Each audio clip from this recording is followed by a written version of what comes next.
A woman in Mason has been charged with crimes including a felony firearm. I'm your Mason neighborhood reporter, Sarah Polis, and these court documents identify this woman as the victim.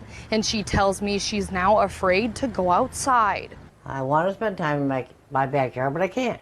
I'm too afraid. Marie French has lived in Mason the last 4 years and tells me nothing out of the ordinary has happened up until 2 weeks ago when she was driving home. We see someone on our rear end, on our back bumper, like all of a sudden they're getting closer and closer. And like, well, wait a minute. Like, so we slow down, hoping they pass. And she's got her head out the window, yelling at us, screaming, giving us a finger. French tells me as both vehicles were heading in the same direction, the other car told them to pull over. Pull over, just stop. Like, so we stop.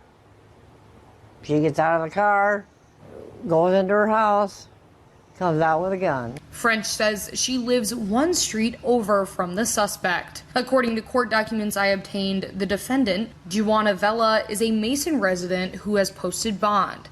In the court documents, the prosecuting attorney has charged Vela with assault with a dangerous weapon, possession of firearm under the influence, and felony firearm. Court documents say this happened on June 17th. Fox 47 received a viewer tip over the weekend, and I started looking into the case. I contacted John DeWayne, the Ingham County prosecutor, asking for the latest update. He said in a statement, quote, "It has been our practice not to comment on evidence that may be introduced at trial beyond what is publicly available in court records," end quote. The viewer tip that I received mentioned Vela's occupation. I did some looking around and reached out to the Ingham Intermediate School District for comment.